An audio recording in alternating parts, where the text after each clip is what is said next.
Disclaimer. While the world was distracted by weekend headlines, a 180-day countdown quietly began inside the Oval Office that could reshape how we think about critical resources.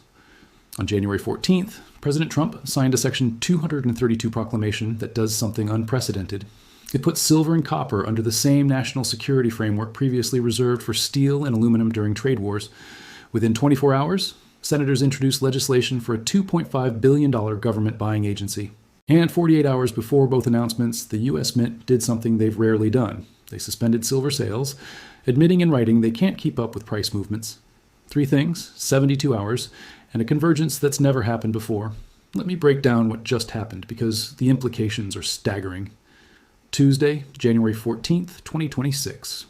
President Trump signs a proclamation under Section 232 of the Trade Expansion Act, declaring that our reliance on imported critical minerals threatens national security. Silver is prominently on that list. The document orders the Commerce Secretary and Trade Representative to negotiate agreements with trading partners over the next 180 days. And here's the key phrase that changes everything. It explicitly mentions considering price floors for these materials. Wednesday, January 15th, the very next day. A bipartisan group of senators introduces the Secure Minerals Act, proposing a $2.5 billion strategic resilience reserve. Think of it as a Federal Reserve for physical metals, a government agency with one job: buy and stockpile the critical minerals America needs. Silver is at the center of this proposal. But here's what should grab your attention most. 2 days before both of these announcements, on January 12th, the United States Mint sent an email to customers that reads like a white flag. They're suspending sales of all silver numismatic products because, and I'm quoting their exact words here, rapidly rising, silver prices may result in silver numismatic products being temporarily removed from sale while pricing is updated. Let that sink in for a moment. The official mint of the United States government cannot price their own products fast enough to keep up with the market. Now, you might be thinking this is just bureaucratic inefficiency. The mint moves slowly, markets move fast. Nothing to see here. Except the mint doesn't speculate. They don't chase trends. They source actual physical silver, strike it into coins, and sell it to the public. When they say prices are moving too fast for them to manage, they're telling you something profound about the physical market that most people aren't paying attention to. Let me show you what's really happening here. On Wednesday, January 15th, silver on the COMEX Futures Exchange hit $90 an ounce. That's the paper market, where most price discovery happens, where banks and institutions trade contracts representing silver that may or may not actually exist in a vault somewhere.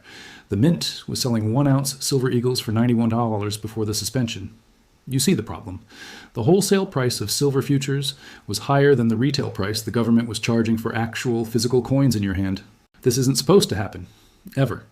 The physical premium should always be higher than paper prices because making a coin costs money. Fabrication, minting, distribution, all of that adds cost. When paper prices exceed the retail price of physical metal from the government itself, you're watching a market dislocate in real time. Now here's where the timing gets interesting. Both of those government actions, the Section 232 proclamation and the Strategic Resilience Reserve proposal, were in the works for months. The Commerce Department finished their investigation in October 2025.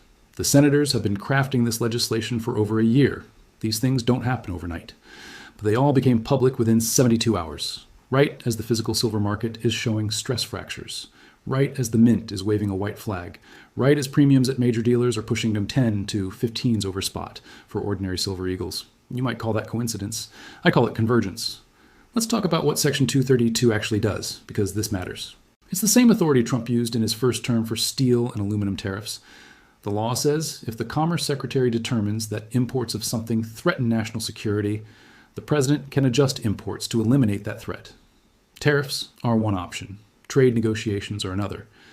And here's the key phrase in the January 14th proclamation. In negotiating, the Secretary and the Trade Representative should consider price floors for trade in critical minerals. A price floor is exactly what it sounds like. A minimum price below which imports cannot enter the country. The proclamation doesn't establish these floors yet. It says negotiators should consider them over the next 180 days. But think about what that means. If the government sets a floor of, say, $35 an ounce for silver imports, no foreign silver can undercut American producers. Domestic mines suddenly have breathing room. Allied producers get stability. The global race to the bottom on pricing stops. Now add the Strategic Resilience Reserve into this equation. According to the bill introduced Wednesday, this new agency would be governed by a 7-member board, appointed by the president and confirmed by the Senate, structured like the Federal Reserve. Their mandate is straightforward: buy critical minerals, stockpile them in facilities across the country, and create price stability in markets where China currently dominates. The bill prioritizes recycled materials, but minerals from domestic and allied mines are explicitly eligible. And here's the part that changes everything. The board has flexibility in how they buy. Senate aides who briefed the press said the reserve could, for example, agree to pay twice the current market price to support American mines. It could establish what they're calling a Western price for critical minerals, completely independent from Chinese-influenced markets. So let's map this out. Within 180 days, trade negotiators might establish price floors for silver imports.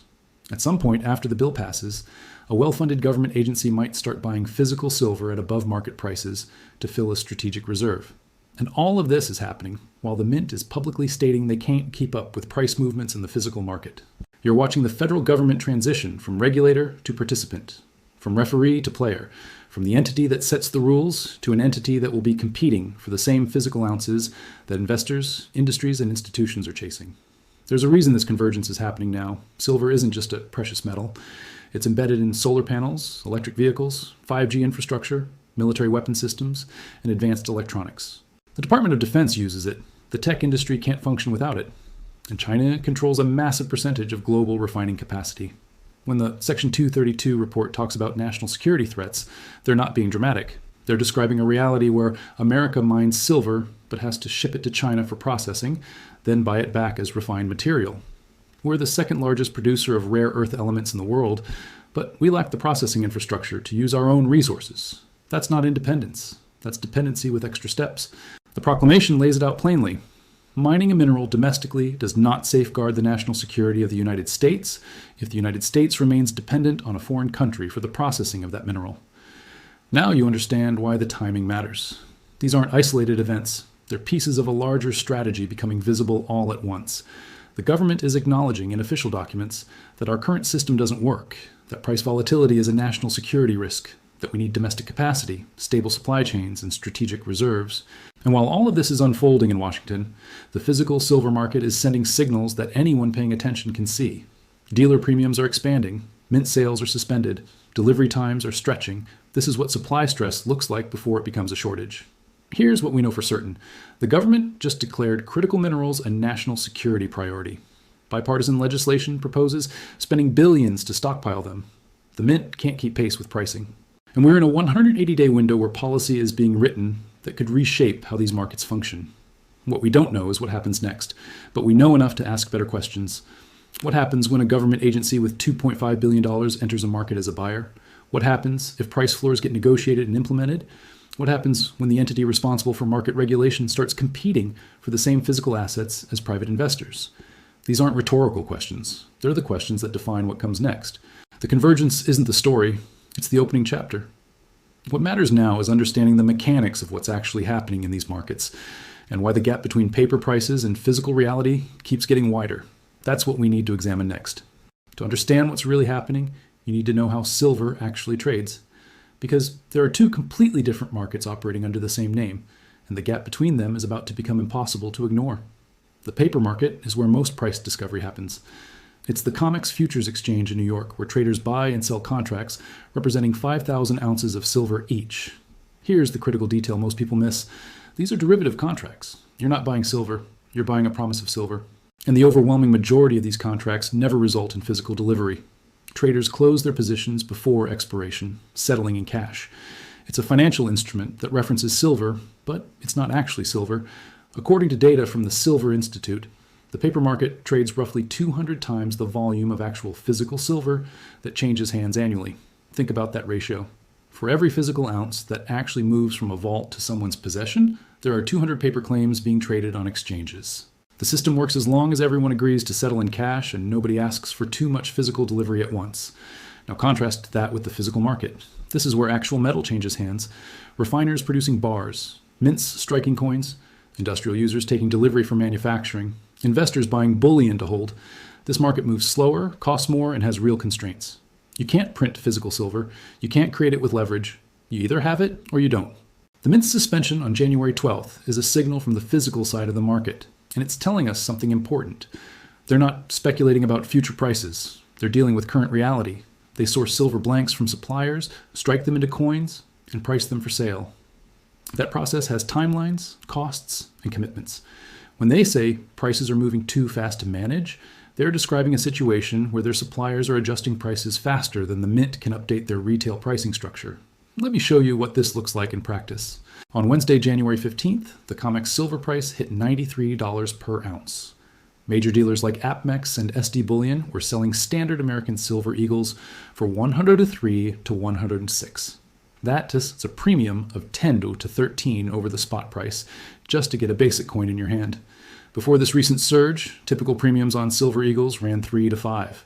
The premium more than doubled while the mint was publicly stating they couldn't keep pace.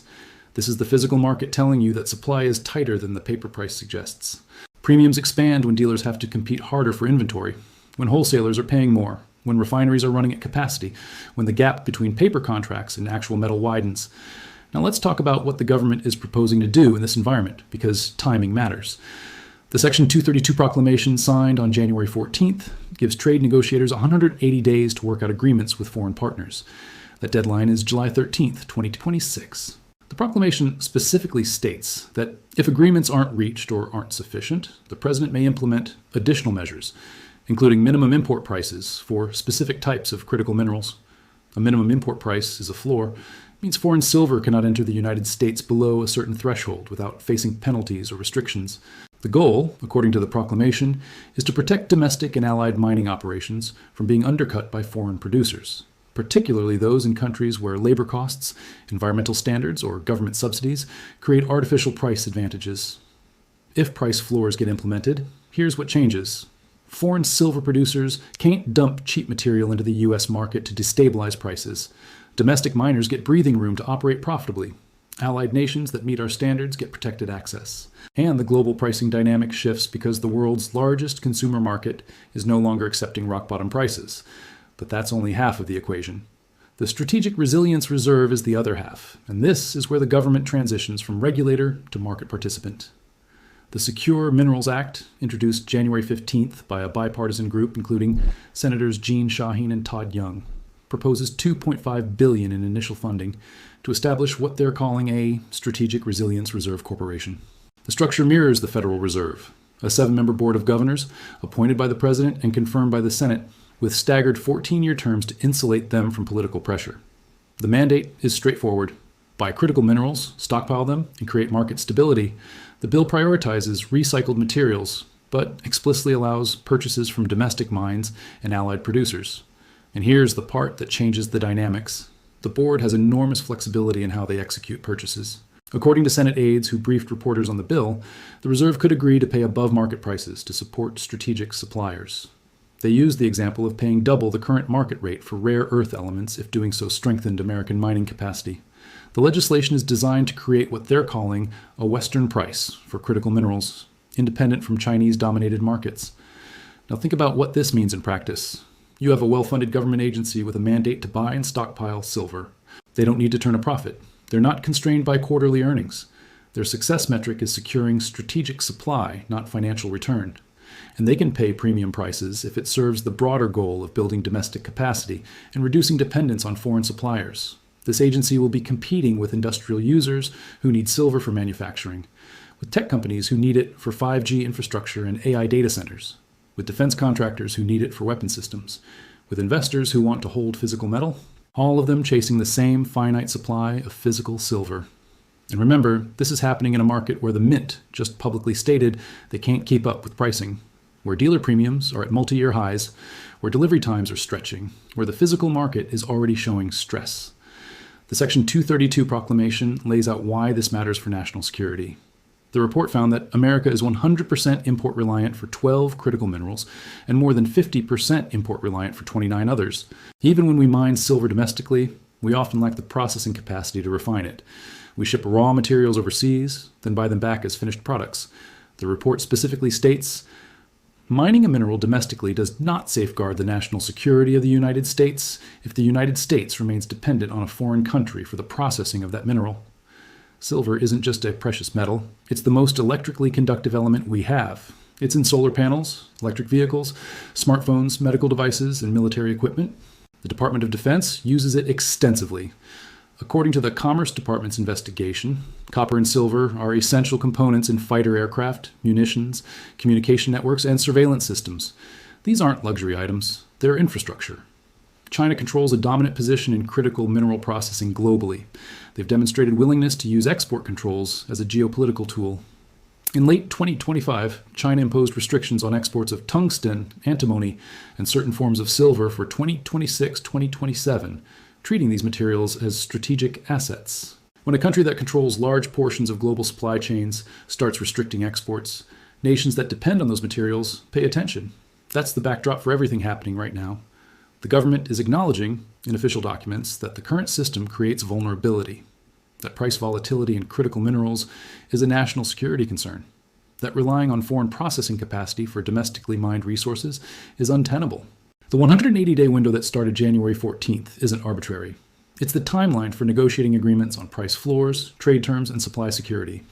The Strategic Resilience Reserve proposal isn't theoretical. It's legislation with bipartisan support and a specific dollar amount attached.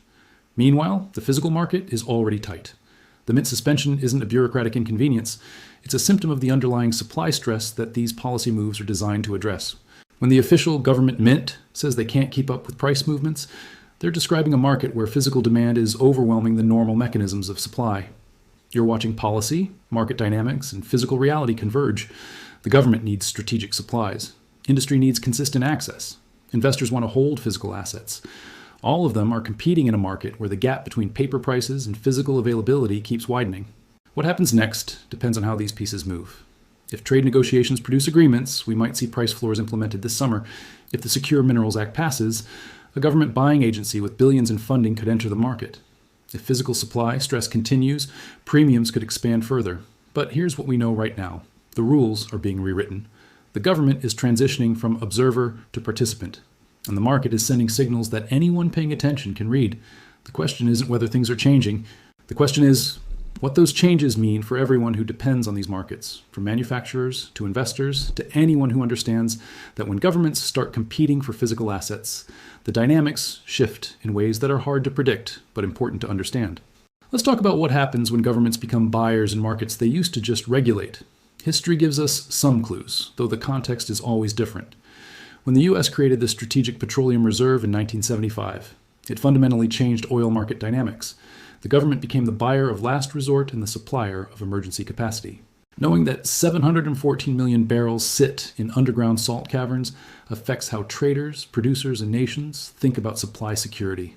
It's a stabilizing force and a strategic weapon, depending on how it's deployed.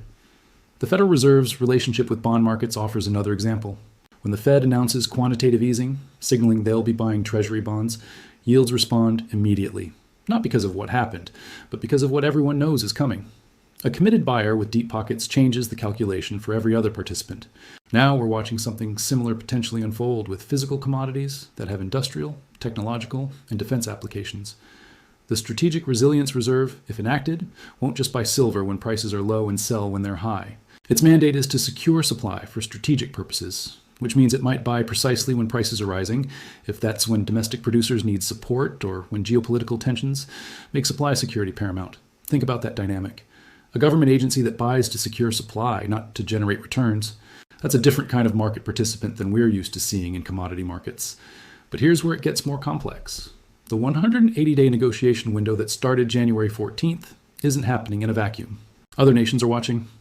China has already imposed export restrictions on silver for 2026-2027. According to reports from mining industry publications, Australia is developing its own critical minerals reserve. The G7 finance ministers discussed price floors for critical minerals at their January 12th meeting, just 2 days before Trump's proclamation. You're watching the early stages of what could become a fundamental reorganization of how critical mineral markets operate globally, not just American policy. International coordination among allied nations to create supply security independent from Chinese dominance. What does that mean for the markets we're discussing right now? It means the rules that govern these markets for the past several decades might not be the rules that govern them going forward. When the largest consuming nation implements price floors, creates strategic reserves, and prioritizes domestic and allied production, The incentive structure changes for everyone. Miners who couldn't operate profitably at $25 silver might find stability at floor prices of $35 or $40. Allied nations like Australia, Canada, and Mexico might increase production, knowing they have guaranteed access to the U.S. market at protected prices. Chinese producers might find their cost advantages neutralized if they can't undercut price floors to maintain market share.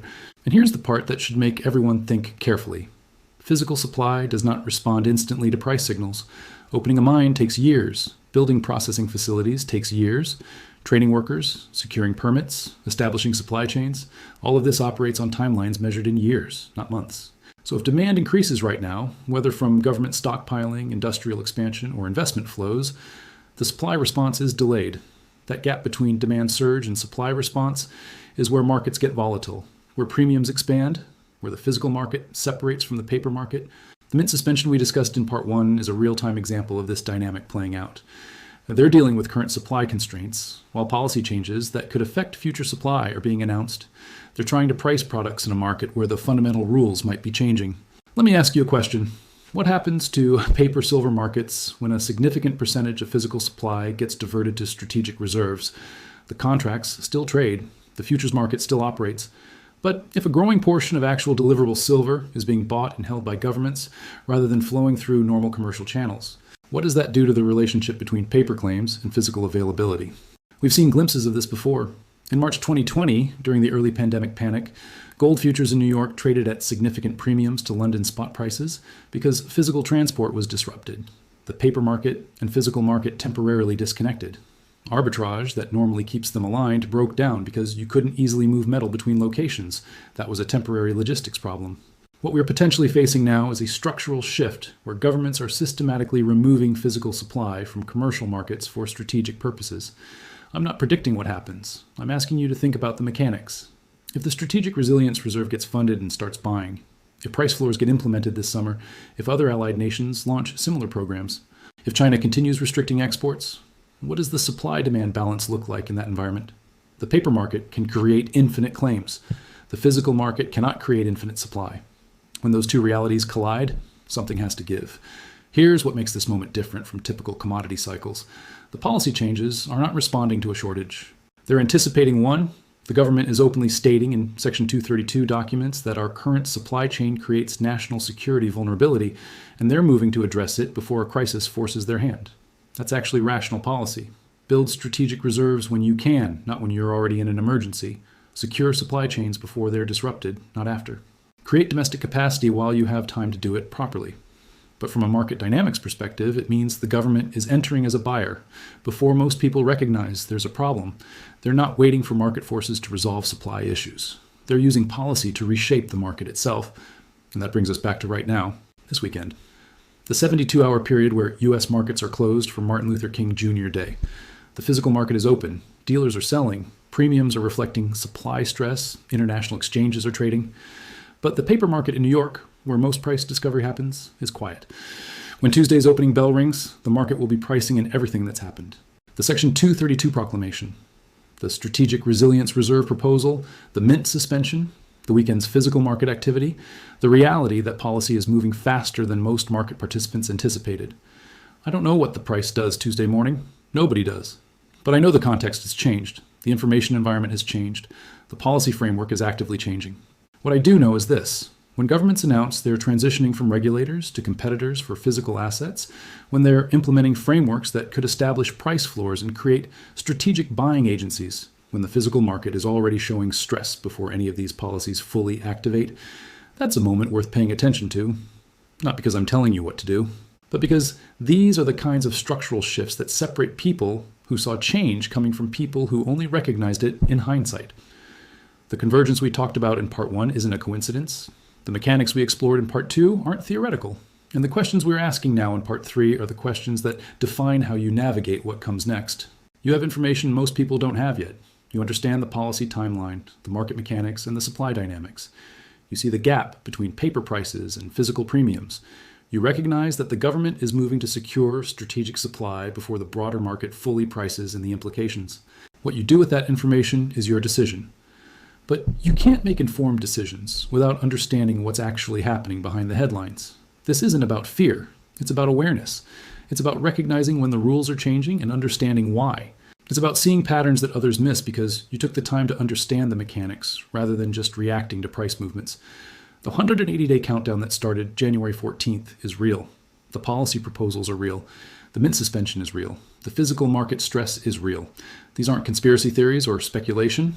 They're documented facts that anyone can verify.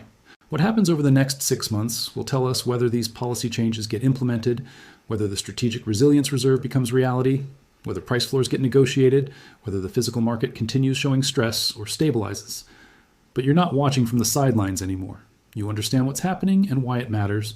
You're equipped to follow the story as it unfolds, to recognize the signposts, to ask the right questions. That's the power of information in moments like this. Not prediction, not certainty, just clarity about what's actually happening while others are still trying to figure out why markets are moving. The question isn't what you believe about silver. The question is whether you understand the forces reshaping these markets and what that means for anyone who depends on them, whether you're an investor, a manufacturer, or just someone who wants to understand how economic and national security policies intersect in real time. This is the story most people will only understand 6 months from now. You're watching it unfold right now, with the context to make sense of what you're seeing. That matters. If this breakdown helped you see what most people are missing, hit that like button and share this with someone who needs to understand what is really happening in these markets. Drop a comment with your biggest question. I read every single one, and the discussion in the comments is where we really dig into the implications. Subscribe so you don't miss the follow-up when these policies start activating this spring. This is just the beginning of the story, and you'll want to see what happens when the 180-day countdown reaches 0. The game is changing. Make sure you understand the new rules.